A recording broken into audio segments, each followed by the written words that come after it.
दोनच कार्यक्रम राहिलेत आपले.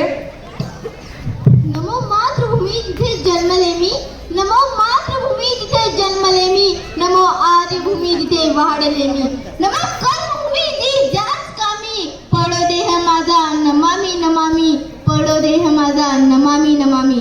नमस्कार, माझे नाव आरती कमला खदवणे, इयत्ता 7वी, रायगड जिल्हा परिषद शाळा नागाव येथे शिकत आहे. कित्येक लढाया लढून, कित्येक लढाया लढून, कित्येक बलिदाने देऊन, त्याची आहुती वाहून शेवटी अखेरीस हे स्वातंत्र्य आपल्या पदरी पडले. स्वातंत्र्य या शब्दाचा अर्थ फक्त तीच व्यक्ती समजू शकते ज्याने कधी पारतंत्र्य पाहिले असेल, ज्याने कधी गुलामगिरी सहन केली असेल. स्वातंत्र्याचे मूल्य शब्द सांगता येणार नाही. आपण सर्वजण खूपच भाग्यवान की आपण या स्वतंत्र भारतात जन्माला आलो. त्या पारतंत्र्याच्या बेड्या आपल्या हातात नाही पडल्या, याबद्दल आपण खरंच खूपच नशीबवान आहोत. मित्रांनो, भारत, हिंदुस्तान, इंडिया ही नावे जर तोंडाला जरी आली की ना, आपलं रक्त सळायला लागतं. आपली मान अभिमानाने उंचावते. जेव्हा हा तिरंगा आपल्यासमोर फडकत असतो ना, तेव्हा प्रत्येकाच्या मनातील देशभक्ती, ती भावना, तो आदर्श पाहण्यासारखाच असतो. किसने खूब कहा है, किसने खूब कहा है कि हम अपनी जान के दुश्मन को भी जान लेते हैं, कि हम अपनी जान के दुश्मन को भी जान लेते हैं. अरे मोहब्बत की इसी मिट्टी को हिंदुस्तान कहते हैं, मोहब्बत की इसी मिट्टी को हिंदुस्तान कहते हैं. 15 ऑगस्ट 1947 ला भारताला स्वातंत्र्य मिळाले. शेकडो वर्षाचे पारतंत्र्याचे पास तुटले.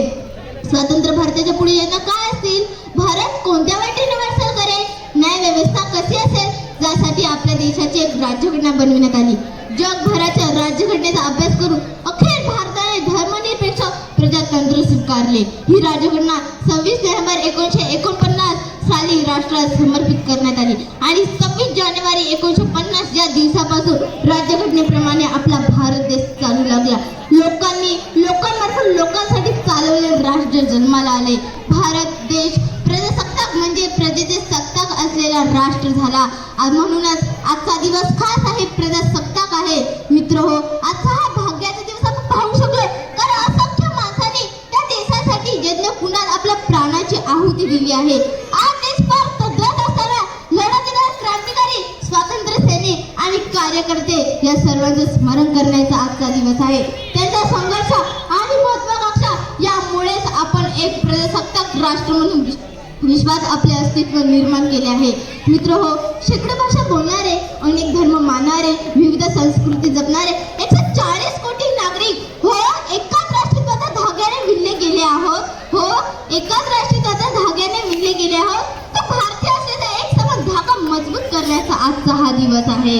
आपल्यामध्ये एकी आणि न्याय, स्वातंत्र्य, समता, बंधुता या मूल्यांच्या प्रती आपली निष्ठा, विश्वास आपल्याला एकमेव द्वितीय बनविते. मित्रहो, आजचा हा दिवस एक जागरूक नागरिक म्हणून आपण आपले हे गणतंत्र टिकवण्यासाठी सर्वतोपरी प्रयत्न करण्याचा प्रण घेऊयात.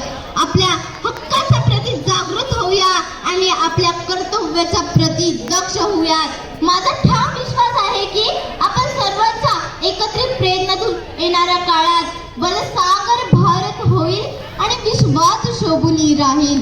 बलसागर भारत होईल आणि विश्वात शोभून राहील. प्रजासत्ताक दिनाच्या आपल्याला आभारभर शुभेच्छा. धन्यवाद.